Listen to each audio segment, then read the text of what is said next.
Greetings, lovers of lore. Thank you for joining me for the first installment of Dominaria United Side Stories. This one focuses on Liliana and also finally reveals the identity of the Raven Man. So diving right in, we find ourselves on the plain of Arcavios at Strixhaven University. Liliana is there, and she has been living her life as Professor Onyx, having fairly idyllic days as a teacher, but her nights are tortured. She can't sleep. She's focused on the events of the War of the Spark that happened over on Ravnica, and specifically with Gideon choosing to sacrifice his life to save her. She feels unworthy of that. And compounding this, on one evening, a voice speaks to her in the night, and it says, "I found you. I thought I might have lost you forever." Now, Liliana felt a stab of fear at this because this was a voice she never wanted to hear again. It was the Raven Man, and he continued, "Did you think I would abandon you?" Liliana turned around, hoping that it was just her imagination, but there he stood, a golden-eyed man with a white hair and beard, power radiating from his body in waves. Liliana barked at him, "Leave me!" He smirked at her. To this life of terrible essays and pointlessness? No. Liliana was insistent. "I will honor the dead."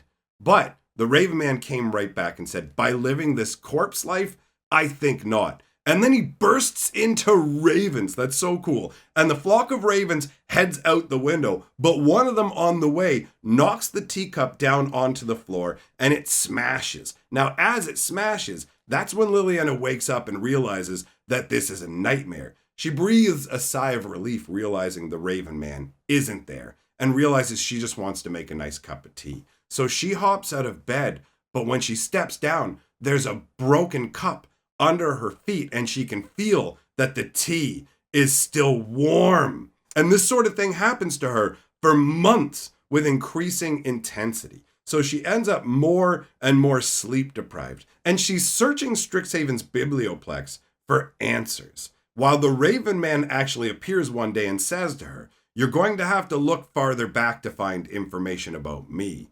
And Liliana, up until this point, had always wondered to a degree, is the Raven Man real? But the way he's talking in this situation really does drive home to her that there is a strong possibility that he is real, especially when he responds back to being asked if he's real by saying, "I was once real, and maybe if things go well, we'll be real again. And if helping you learn the past will bring you to me, I will help you." But again, Liliana wants nothing to do with it and says, "Leave me." And the Raven Man again does his bursting into a flock of ravens maneuver, and as they're flying away, one of the ravens knocks a book off of one of the shelves. Liliana tries to stop the book from falling and catch it in time. She doesn't manage to, and when she picks it up, she notices the title of it is The History of Terrier.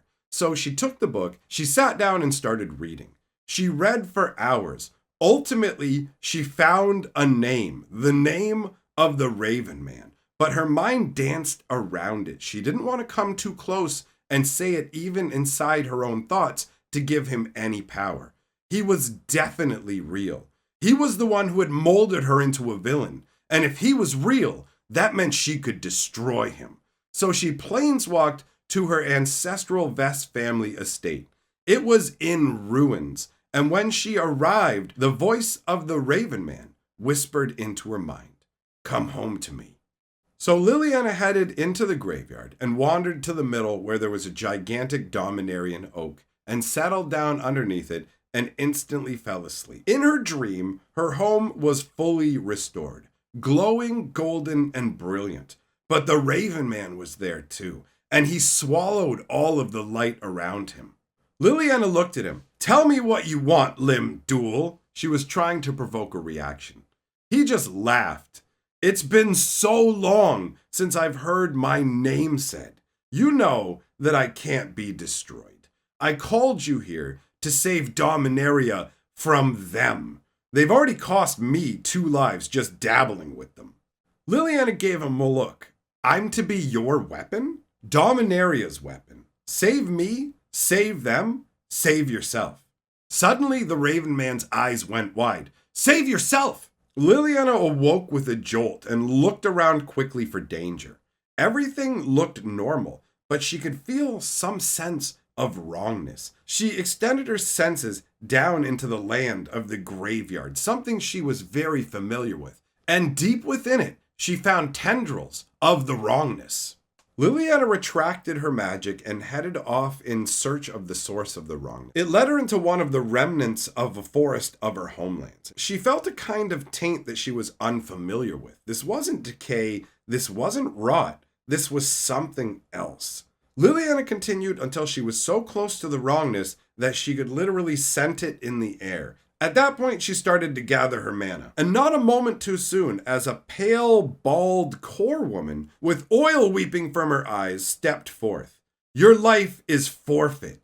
Liliana said, this is my ancestral home, but she could feel at the same time she was being surrounded. She expected it to be zombies. She was not prepared for what she encountered. This was the first time she had seen Phyrexian horrors, beings that were cobbled together out of metal, dead flesh, and living flesh. But the living flesh was not affected by the dead flesh, and the dead flesh wasn't brought back to life by the living flesh. It was unlike anything a necromancer like Liliana had ever seen.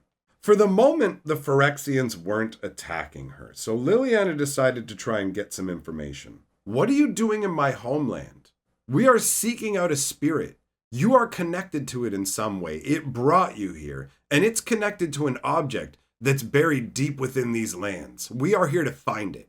Now, Liliana wants to be free of the Raven Man, but she's also heard enough of Phyrexia to be properly afraid of them and to not give them what they want. So she prepares to planeswalk away. But then she decides that she's not willing to abandon her family's ancestral home, so she demands the name of the leader of the Phyrexians. And the leader of the Phyrexians is so nonchalant and uncaring that she just gives it. I am Alice Ilcor. Liliana makes a quip about that's what I'll mark on your grave, and then she uses some necromantic grave magic to paralyze them all for a moment and dashes off.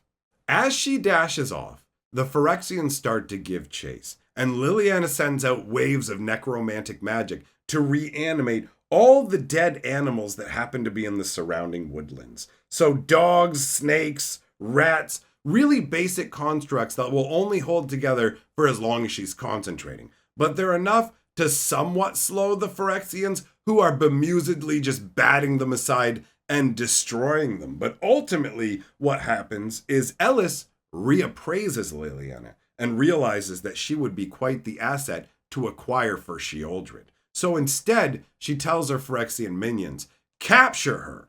Liliana's frustrated because she's fleeing the Phyrexians, and they are not chasing her so much as just following her without any real concern. Kinda like she's just some animal to be cornered. So she used that rage to fuel her and turned around and blasted them with rot magic. Now this actually withered away all of the flesh on the Phyrexians, but unfortunately didn't actually stop them. At this point, Ellis hefts a massive barbed poisoned javelin, takes aim at Liliana, and throws it. Liliana reaches deep down into where Limdul's power was located in a ring deep in the earth, and using that power sent out a big wave of rot.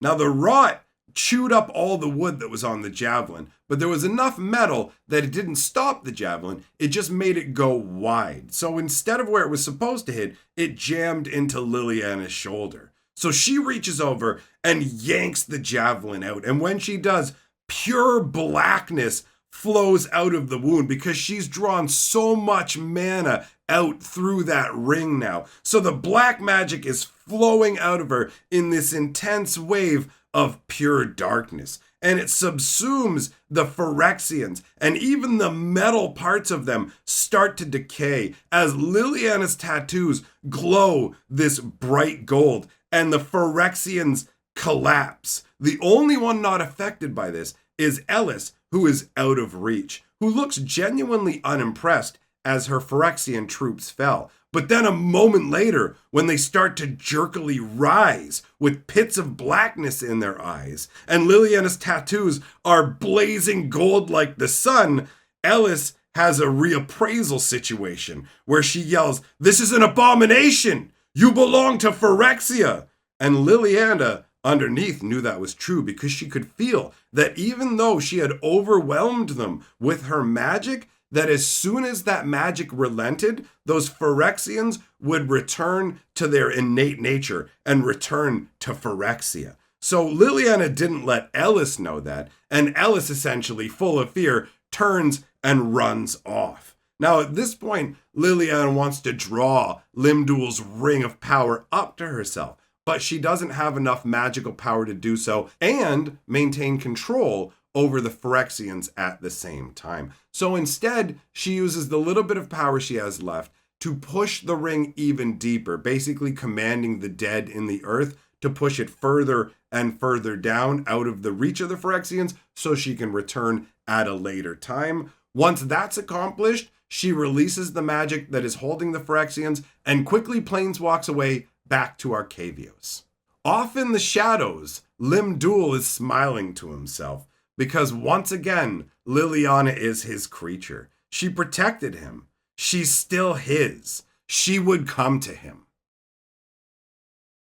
All right, my friends. Well, I hope you enjoyed this Dominaria United side story. If you like what we're doing here on the channel, you can support us either by joining the channel membership or the Patreon. We will have more Dominaria United lore coming soon. And in the meantime, there's plenty of other great lore on the channel to check out. Thanks for coming by. And remember, my friends, lore is life.